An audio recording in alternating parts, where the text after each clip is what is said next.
It's so crazy to think that we're less than 100 days away from Breath of the Wild 2. Tears of the Kingdom. The sequel was revealed back in June 2019. That's almost 4 years ago. Wow. Time really flies when you're spending your last couple of years in college depressed. I just want to take a minute to talk about how Breath of the Wild made me fall in love with open world games all over again. Look, my life isn't the greatest. I have mental struggles almost daily, and I find it so difficult to find the motivation to do the simplest of things sometimes. And when I'm feeling down, I like to pop in a video game into my Nintendo Switch or PlayStation because, you know, video games act as a source of escape, not just for me, but for many others. And while linear games often suffice, they just don't have that same sense of magic or immersion open world games have. The sensation of getting lost in an open world title? Incomprehensible. You decide to sit down and play an open world game for about an hour. Then after what feels like an hour, you look back up at the clock, and to your absolute horror, 6 to 7 hours have gone by. A common experience for those such as myself. Even games that aren't open world but open space, like Super Mario 64, specifically the DS version. I think that's where my love for these type of games stem from. It's just so easy to disregard your objective and go off to find a secret or do your own thing. I really can't describe how fun and satisfying it is when a game gives you the freedom of choice and the freedom of method.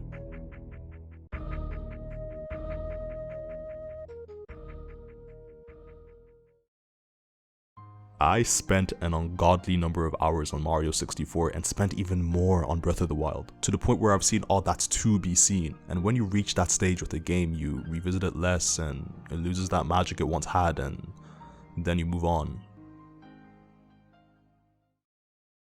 Unless, I don't know, you give the player the entire fucking sky to explore. The scope of this game is going to be amazing. It took 5 years to develop the first game, which is understandable. You know, it was a massive new game. They had to create entirely new assets from scratch. The mechanics implemented were probably altered and experimented with again and again and again during the development stage. Very easy to see why this new direction would take hefty development time to be finalized. But with the sequel, they have all these assets ready to go. We already know the game's going to use its predecessor's engine and assets. The same director and team are working on it. They got experience from the last game for the sequel, and it's still going to take 4 years to finalize? What are they cooking? What are they cooking? Tears of the Kingdom was conceived when the dev team had too many ideas for DLC, to the point where they were just like, oh shit, we got too many insane expansion ideas. Oh shit, I got an idea. Let's just make another Also, I'd like to apologize because I just remember the sequel actually started development in 2017, and I was under the impression it began in 2019 when it was announced. That's 6 years development time. 6 years. That's more time than the first game took, man. That's more time than the first game. What are they cooking? What are they cooking? I just want to sniff.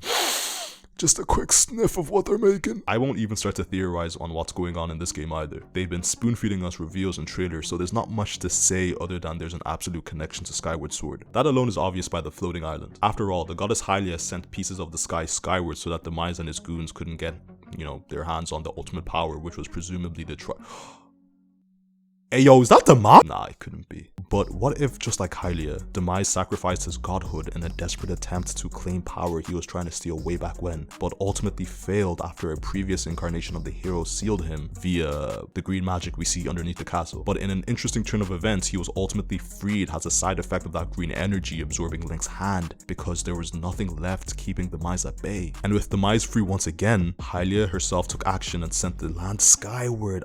It all makes sense. On a serious note though, it's a bit concerning how little has been shown. 100 days isn't a long time at all, and there's barely been any marketing for it. Unless they plan to pull a Sonic Frontiers, I suggest they ramp up the advertising and hype as soon as possible. I may have mentioned this in a previous video, but I've had literal dreams of playing this game. To say it's my most anticipated game of all time would be an understatement. Breath of the Wild single-handedly made me fall in love with the Zelda series all over again, so excuse me if I tend to salivate over talking about it. And the fact that it's coming out in May, my birthday month? Hey yo, call me an astrologist, but I think it's meant to be for real.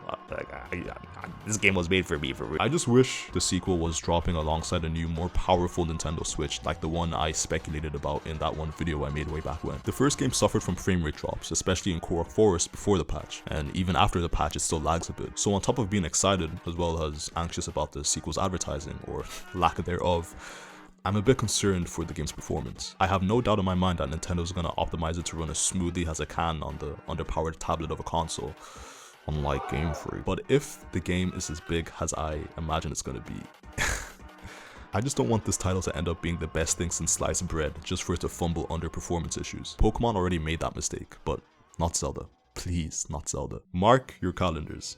May 12th. The day we embark on our journey to revisit the lands of Hyrule, the skies of Hyrule, and perhaps even further beyond. Less than 100 days to go.